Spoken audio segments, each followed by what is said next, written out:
We are continuing in our series on the founding of America.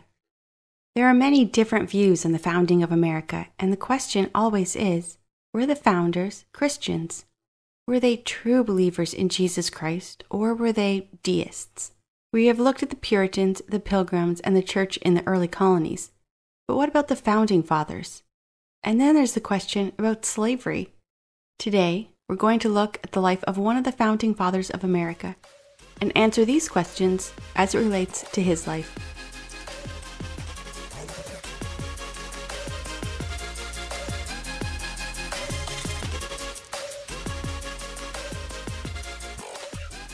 I can't believe another week has passed. I'm so thankful to God.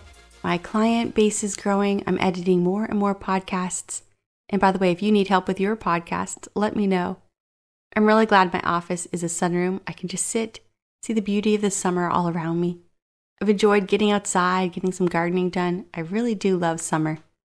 I also wanted to tell you that this podcast was listed in a top 10 church history podcast called FeedSpot. I'm really honored to be on this list, and I hope you are enjoying it as well, and maybe I'm on your top 10 podcast list. Also remember, if you want to support this podcast, you can do that by checking out my Etsy page. I've got some great mugs that have church history quotes on them. Welcome back to Church History. I'm your host, Laura Lee Siemens. Let's start where we left off.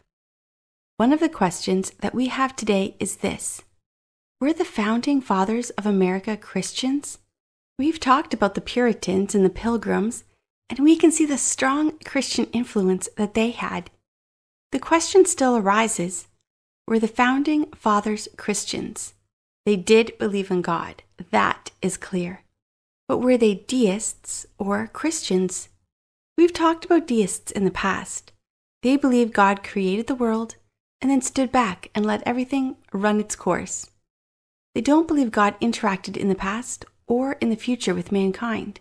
We also have to remember that it is unfair to judge a person based on just one moment in time. You can find writings by a person from the past and then assume that was everything they believed for the entirety of their lives. We would not think that about a person living today. We understand that each one of us holds different views and ideas throughout our lives. Why do we not allow the same thing for those in the past? Today we're talking about John Adams and his son, John Quincy Adams. These two may be my favorite U.S. presidents. Is a Canadian allowed to have a favorite U.S. president? Yet, John Adams is the only one of the founding fathers that does not have a statue in the Capitol. I don't understand that at all. Let's look at these two men, John Adams and his son, John Quincy Adams. As I tell this story a few times throughout, I'm going to point out what William Wilberforce was doing at that time. The two men lived at the same time, and they both opposed the slave trade. I give details on William's life to you in this episode to give you context. You can learn more about William Wilberforce in the 3 episodes that I did on him. In 1735, John Adams was born in Massachusetts on October 30th. John Adams grew up in a Puritan home. He attended a Congregational church. Based on his church and home he grew up in, we know John, at the very least, had a foundation of Christianity. As Adams grew into a man, he began to question the foundations of his faith. He began to question the deity of Jesus and the Trinity. He began to see himself and view himself as a Unitarian. During this time, he also spent a lot of time with Quakers, and it was under the influence of the Quakers that he came to see that slavery was immoral. Now, this seems obvious to us now, but remember, this was in a time period where slavery was in every country and was being used to grow brand new economies, like the sugar industry. In 1763, Adams started writing for a local newspaper under a false name. He had some controversial ideas, but he was a very gifted writer. 1 year after he started writing for the newspaper, he married a girl named Abigail Smith. Abigail Adams, at the very least, had strong Christian values and ethics. If you judge a Christian by their fruit, it would seem that Abigail Adams was a very godly woman. She raised 5 children that Abigail and John had together. One of them was John Quincy, who would follow in his father's footprints. John and Abigail attended the First Parish Church. They not only attended, but they were very active members. Throughout their entire life, they were both influential not only in the founding of America, but on the world political scene. Still, they remained part of and active in the First Parish Church. In 1766, John Adams had a visit from his cousin Samuel Adams. Samuel had joined a secret society called the Loyal Nine. They were spreading propaganda about forming a new country and freeing themselves from England. But things got out of hand when a stunt they pulled with some dummies they hung from a noose caused a mob to break out, and that mob attacked homes and destroyed them. The Loyal Nine needed help to get their message out properly. John Adams was a lawyer at the time, and he agreed to help them. He helped them form the Sons of Liberty, a secret society that began the War of Independence.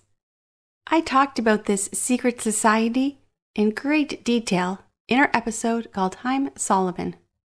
Although John Adams was not formally part of either the Loyal Nine or the Sons of Liberty, he was very influential in the group. And that is why it came as such a shock when he defended some of the most hated men. It all started on a very cold night, March 5th in 1770. A young, low-ranking soldier named Hugh White was guarding the custom house on King Street. The people had started to see the soldiers as there to control them, not there to keep them safe. Someone started mocking Hugh White, and soon a mob had gathered around the young man mocking him. Some even threatened him.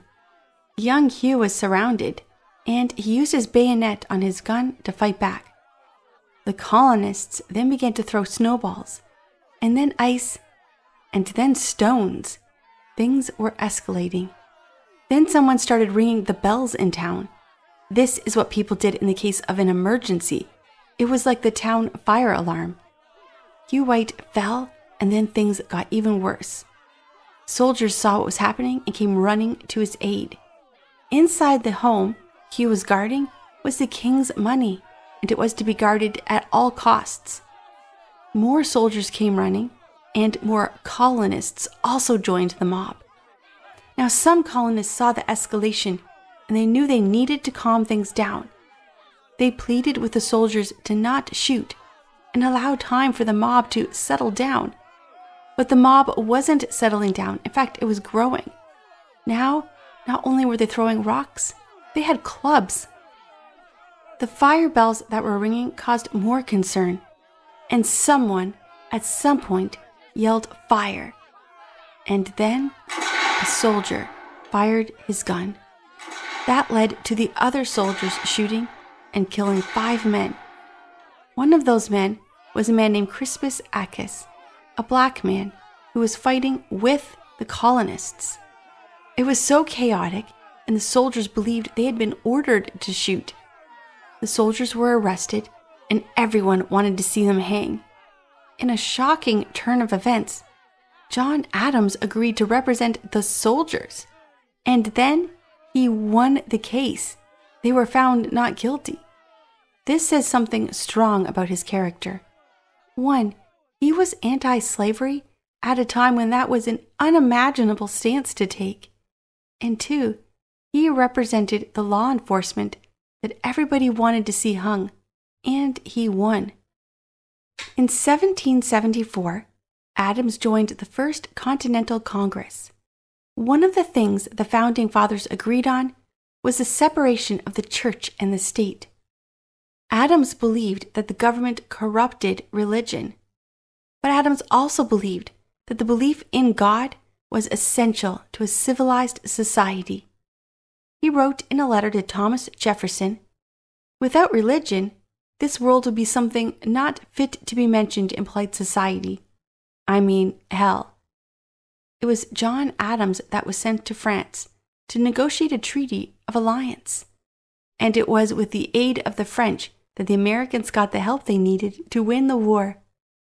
John Adams was then sent to be an ambassador for this brand new country. He had to convince people to see America as a legitimate country and not some kind of a joke. He was professional, and he carried himself in such a way that commanded respect. In 1789, Adams became the vice president under George Washington. He was part of the Federalist Party. To help put context to this story, this was 2 years after William Wilberforce became a Christian and began his journey and his work as an abolitionist. Adams wasn't as passionate or as single-minded about the end of slavery as William Wilberforce was. Adams believed the change would come slowly, and the key was changing the hearts of people, not changing laws. There was also more events that took place at this time. America was a new country and was seen as weak. Yes, they had a war with Britain, and that was impressive that they won. But still, they didn't have the military power of other nations, and some of those nations wanted that land. During this time, the new country was met with one of its first international crises: pirates. It was in 1796, the same year that William Wilberforce almost passed the bill banning the slave trade, but failed thanks to some free tickets given to people to convince them to skip the vote. That same year, Adams became the second president, and the year after that, George Washington died. During his time as president, Adams issued national calls to prayer. There was a time when it appeared that America was about to go to war with France. John Adams declared that the whole nation would have a day of prayer, where they would be humble, fast, and pray. The war was averted and never happened. This is just one of the reasons to believe that Adams at this time was contemplating his views on Christianity. Perhaps it was the weight of the presidency, the love of this new country, that showed him he needed God's help. When Thomas Paine wrote about criticizing Christianity, Adams wrote, "The Christian religion is above all the religions that have ever prevailed or existed in ancient or modern times, the religion of wisdom, virtue, equity, and humanity." Obviously, Adams knew he needed God, and that the nation needed God. It was just 1 year after William Wilberforce was married that the crisis between the pirates and America escalated. It was the year 1798.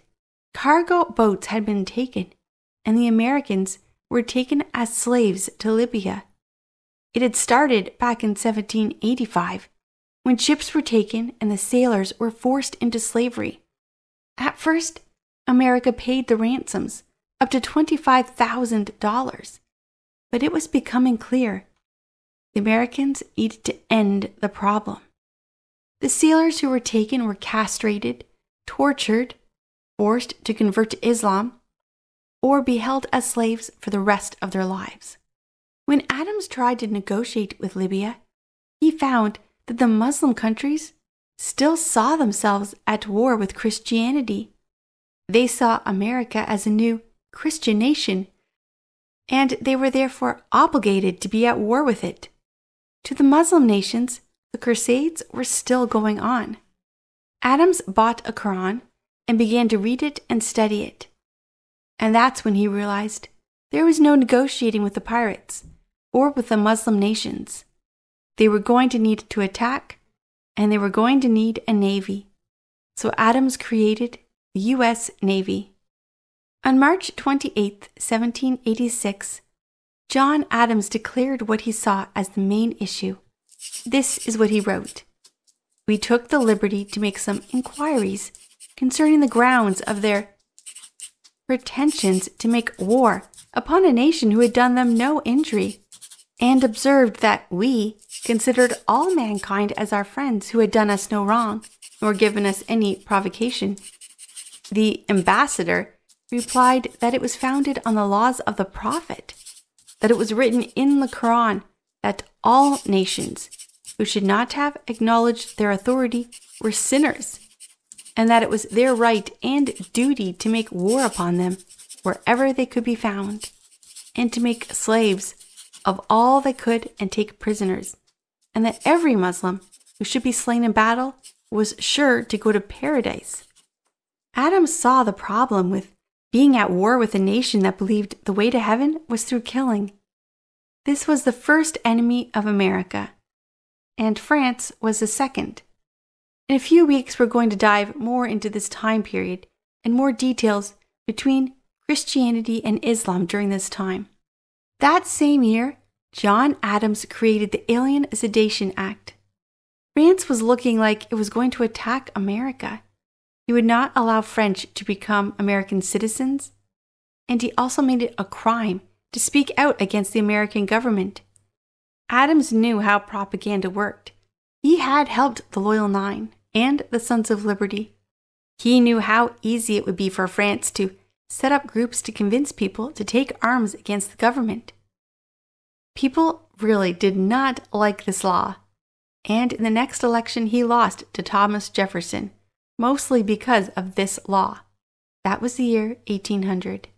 His son continued his legacy, both politically, but more importantly as an abolitionist.